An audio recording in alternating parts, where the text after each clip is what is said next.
सुप्रभात बच्चों, मैं खुशबू शर्मा आज की ऑनलाइन क्लासेस में आपका स्वागत करती हूँ।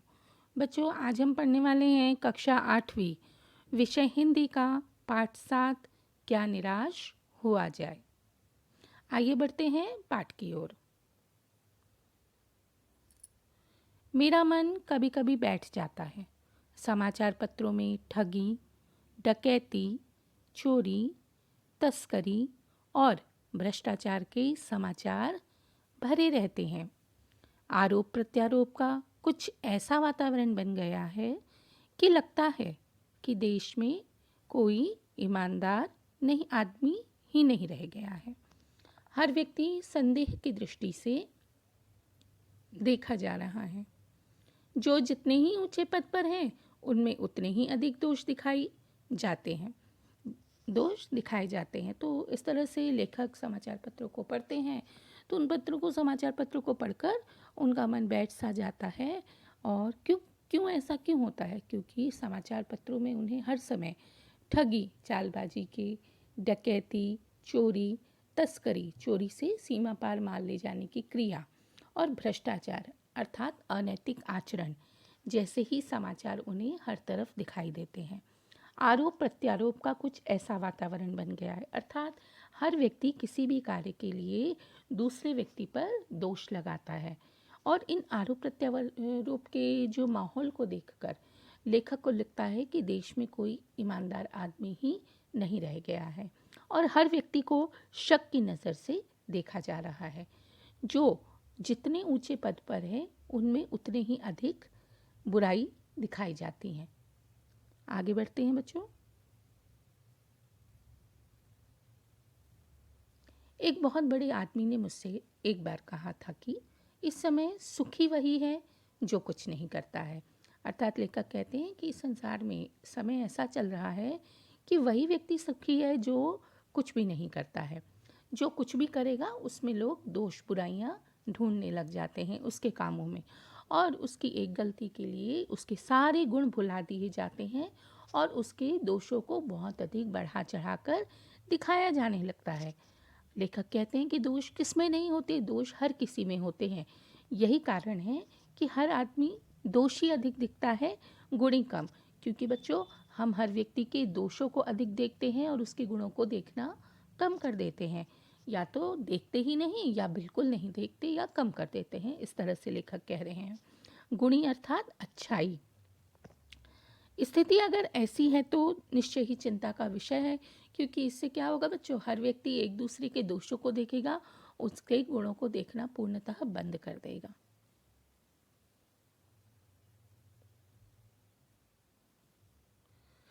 क्या यही भारतवर्ष है जिसका सपना तिलक और गांधी ने देखा था? रविंद्रनाथ ठाकुर और मदन मोहन मालवीय का महान संस्कृति सभ्य भारतवर्ष किस अतीत के गहर में डूब गया है?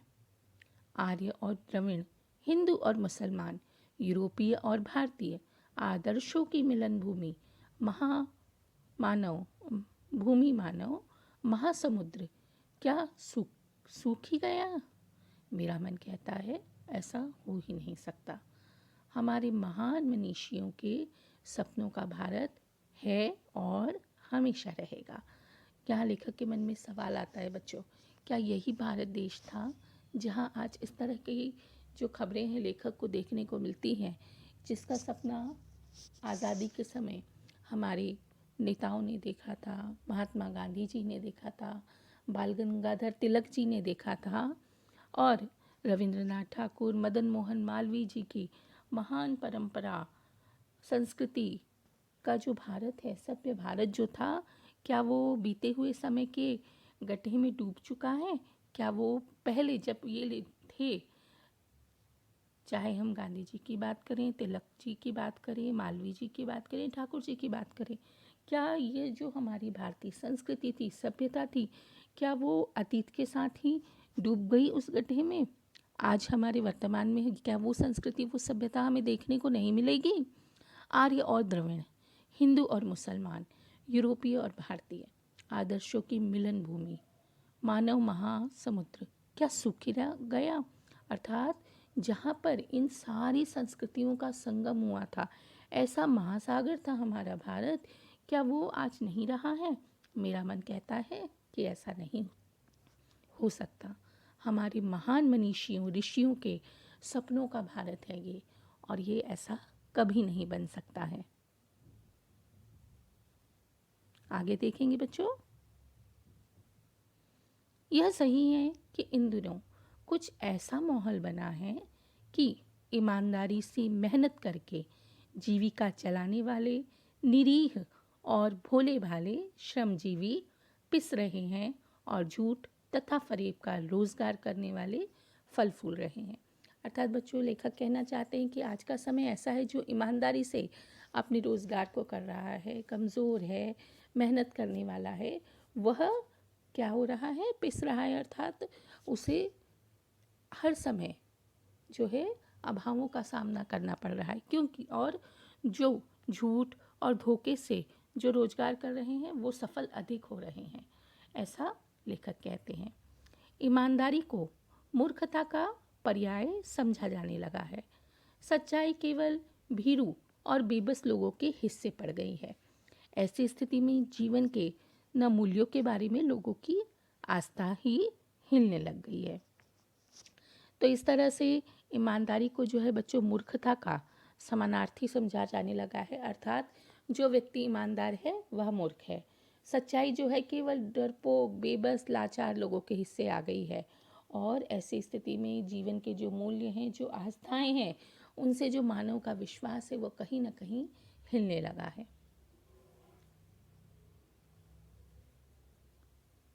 भारतवर्ष में कभी भी भौतिक वस्तुओं के संग्रह को बहुत अधिक महत्व नहीं दिया है।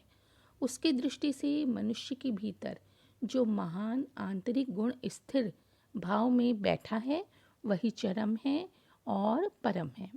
लोभ, मोह, काम, क्रोध आदि विचार मनुष्य में स्वाभाविक रूप से विद्यमान रहते हैं, पर इन्हें प्रधान शक्ति मान लेना और अपने मन तथा बुद्धि को उन्हीं के इशारे पर छोड़ देना बहुत बुरा आचरण है। तो इस तरह से बच्चों कहा जा रहा है कि भारत, हमारी जो भूमि है, उसने कभी भी सांसारिक वस्तुओं को इकट्ठा करने को बहुत अधिक महत्व नहीं दिया है। उसकी दृष्टि में जो मनुष्य के अंदर के गुण होते हैं वही स्थिर होते हैं और वही हमेशा विद्यमान रहेंगे अंत तक, और वही उससे सबसे अधिक प्रेमी प्यार करते हैं उन्हीं गुणों से। इसलिए वो उस गुणों के संग्रह पर महत्व देता है। भौतिक वस्तुओं के, सांसारिक वस्तुओं के संग्रह पर उसे कभी उसने महत्व उसे नहीं दिया है। लोभ, मोह, लालच जो होता है बच्चों, काम, क्रोध, गुस्सा आदि विचार मनुष्य में स्वतः ही उपस्थित रहते हैं, पर उन्हें प्रधान मुख्य शक्ति नहीं मान लिया जाना चाहिए। अपने मन और बुद्धि को उन्हीं के इशारों पर छोड़ देने से मनुष्य का जो आचरण है, व्यवहार है, जो है वो बुरा हो जाता है, ऐसा लेखक बता रहे हैं।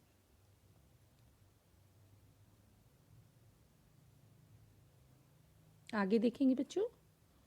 भारतवर्ष में कभी भी उन्हें उचित नहीं माना, उन्हें सदा संयम में के बंधन में बांधकर रखने का प्रयास किया है, परंतु भूख की उपेक्षा नहीं की जा सकती, बीमार के लिए दवा की उपेक्षा नहीं की जा सकती, गुमराह को ठीक रास्ते पर ले जाने के उपायों की उपेक्षा नहीं की जा सकती। इस तरह से बच्चों भारतवर्ष ने हमेशा इन गलत कामों को सही नहीं माना है, लेकिन जिस समय व्यक्ति को भूख लगती है तो उसकी उपेक्षा नहीं कर सकते। ऐसा नहीं कह सकते कि हम उस तरफ ध्यान न दें। यदि कोई बीमार व्यक्ति है तो उसके लिए जो दवाई है उसके प्रति हम उसको बिल्कुल ध्यान न दें, ऐसा नहीं कर सकते, और इसी जो हमारी ज़रूरत है उसके कारण रास्ता भटक जाने की गलतियां मनुष्य के द्वारा हो जाती हैं। हुआ यह है कि इस देश के कोटि कोटि अनगिनत दरिद्र जन, गरीब लोगों की बुरी अवस्था, हीन अवस्था को दूर करने के लिए ऐसे अनेक कायदे और कानून बनाए गए जो कृषि, उद्योग, वाणिज्य, शिक्षा और स्वास्थ्य की स्थिति को अधिक उन्नत, ऊंचा और सुचारू बनाने के लक्ष्य से प्रेरित हैं। परंतु जिन लोगों को इन कार्य में लगना है उनका मन सब समय पवित्र नहीं होता है। अर्थात जो ये योजनाएं बनाई गई हैं, जिनके द्वारा पारित होना है, जिन लोगों को ये योजनाओं को क्रियान्वित करना है, उनका मन हमेशा ही पवित्र नहीं होता, अर्थात वो अपने कार्य को सही तरीके से नहीं कर पाते हैं, और जिससे कि हमारे देश के लोगों को इसका सही लाभ नहीं मिल पाता है।